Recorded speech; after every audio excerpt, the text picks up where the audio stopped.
to 2Corinthians, I want to say 7 verse 9.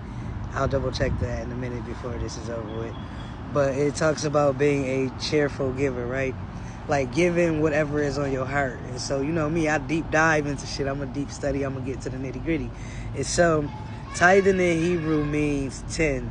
And so when I looked up 10 in Hebrew, it basically means the hand, the works, good deeds, you know what I'm saying? And shit like that or whatever.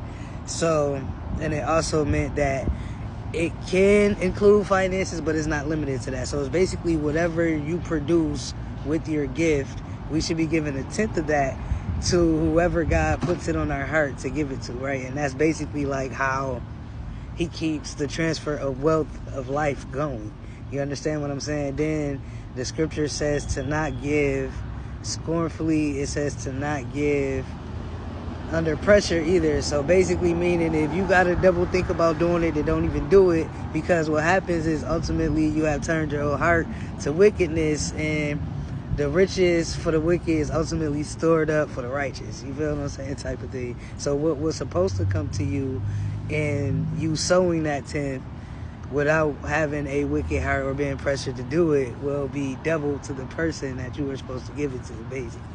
And so I'm like, damn, this shit crazy, you know what I'm saying? So like, say, boom, even if you don't have any money, like everybody, even those considered poor, is held up to this standard, because you might be good with your hands.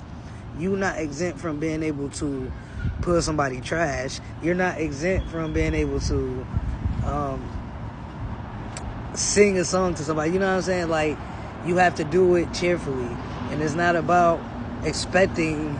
Okay, so that's what the other one was. To do it without expecting nothing in turn, and without feeling like you are under pressure to do it. Otherwise, just keep that shit, because if you sow it, it will be stored up for the righteous. You feel what I'm saying? And it will not come back to you.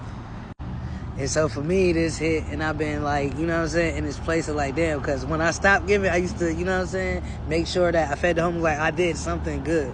And when I stopped doing that, son, like, you know what I mean, me and my fiance, and we honed in on us and just started worried about us, I'm talking about we hit rock bottom, you know what I'm saying, like rock bottom. And so I'm like, damn, Lord, like, we trying to build up, you feel what I'm saying, so we could bless your people and shit like that.